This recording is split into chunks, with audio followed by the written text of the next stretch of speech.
हमारी ब्रज की लीला में हनुमान जी बड़े सहायक बने हैं। हनुमान जी दिख नहीं रहे हैं, लेकिन पूरी ब्रज लीला ही हनुमान जी के द्वारा करवाई जा रही है। ये बड़ी गौड़ बात है।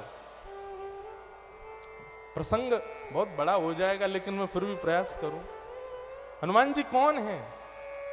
ठाकुर जी की जो वंशी है ना, ये हनुमान जी तो हैं। ये स्वयं श्री हनुमंत लाल है। जब राम जी लौट करके वापस आए अवध, सबको उपहार दिए, लेकिन हनुमान जी के योग्य कोई उपहार दिखाई नहीं राम जी को, क्योंकि हर उपहार हनुमान जी के आगे छोटा लगता है। तब राम जी ने भरतलाल जी से कहा, बोले भरत, मुझे हनुमान को कुछ देना है, लेकिन मुझे सारे उपहार छोटे लगते हैं। हनुमान की सेवा के आगे सब सूक्ष्म लगता है, मैं क्या दूं हनुमान जी को? तब भरतलाल जी बोले, भगवान 14 वर्ष तक आपकी पादुका ही नेतृत्व कर रही थी अयोध्या का, आप अपनी पादुकाओं से ही पूछो। तब राम जी ने अपनी पादुकाओं से पूछा कि आपने सबके लिए सुयोग बातें बताई हैं, हनुमान के लिए कोई सुयोग वस्तु बताइए। तो भगवान की पादुकाएं आदेश करती हैं, भगवान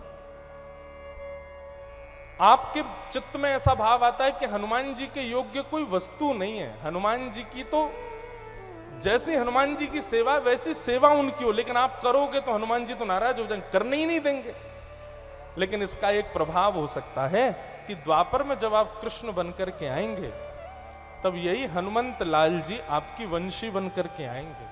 और क्यों आएंगे वंशी बनकर, उसके पीछे भी कारण है। सुनो सुनो सुनो, क्यों आएंगे वंशी बनकर के? क्योंकि दंडकारन वन के लाखों संत जो आपकी दर्शन की प्रतीक्षा में थे, हनुमान जी ने आकर के जब आपसे कहा कि दंडकारन वन के संतों को दर्शन दीजिए, तब आपने कहा कि 14 वर्ष पूर्ण हो गए हनुमान, हमको वापस अयोध्या जाना पड़ेगा, नहीं तो भरतलाल जी जीवित नहीं मिलेंगे। तब हनुमान जी को बड़ी पीड़ा हुई। तब हनुमान जी जब दंडकारन वन गए, संतों ने हनुमान जी को पकड़ लिया, बोले हम तो आपके आश्रय बैठे थे कि आप राम जी को लाओगे, आप लाए नहीं। तब हनुमान जी बोले, आप एक युग प्रतीक्षा करो, हम वचन देते हैं, हम ही आप सबको श्री कृष्ण से मिलाएंगे। और जब महारास प्रारंभ हुआ, तब ठाकुर जी ने वंशी का नाद किया।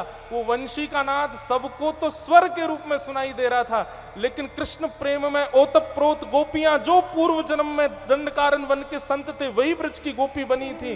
वे वेणु की ध्वनि में हनुमान जी महाराज विराजमान होकर के गोपियों के कान में जाके कह रहे थे, चलो संत राम, ये राम जी ही कृष्ण बनकर के आए हैं, आप गोपी बनकर के आए हो, आओ रास विहार में प्रवेश करो। तो भैया हमारे जितने भी त्रिभंग लली स्वरूप है ना, ये हस्त पर जो विराजमान वंशी है, साक्षात श्री हनुमान जी महाराज। और प्रत्येक गोपी को ठाकुर जी से मिलाने का कार्य श्री हनुमान जी महाराज कर रहे हैं। तो हनुमान जी को क्या दिया ठाकुर जी ने उपहार? कृष्ण लीला जब प्रारंभ हुई, तब हनुमान जी इतने वर्षों तक सेवा की है ठाकुर जी की, तो श्री ठाकुर जी ने हनुमान जी को उपहार दिया।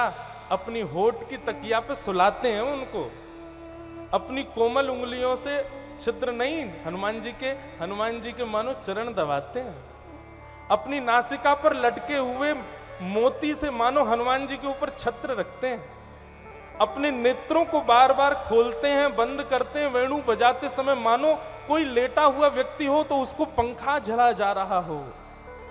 इस प्रकार श्री हनुमान जी महाराज को उपहार दे रहे हैं श्री कृष्ण वंशी बजा करके। तो वेणु जो है ये श्री हनुमान जी हैं।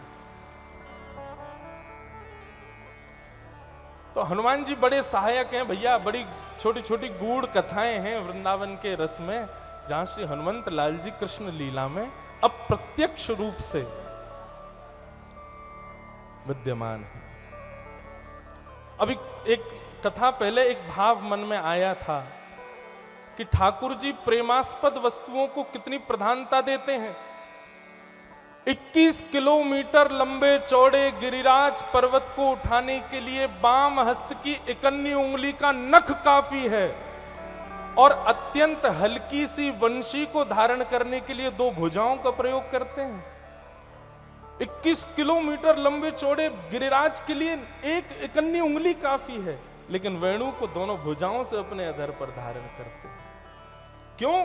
क्योंकि 21 किलोमीटर लंबे चौड़े गिरिराज पर्वत को उठाना ये प्रभाव का विषय है, और वेणु का वाद्य करना ये स्वभाव है ठाकुर जी का, ये प्रेम है। तो प्रेम की प्रधानता बढ़ा रहे हैं ठाकुर जी वेणु बजा कर।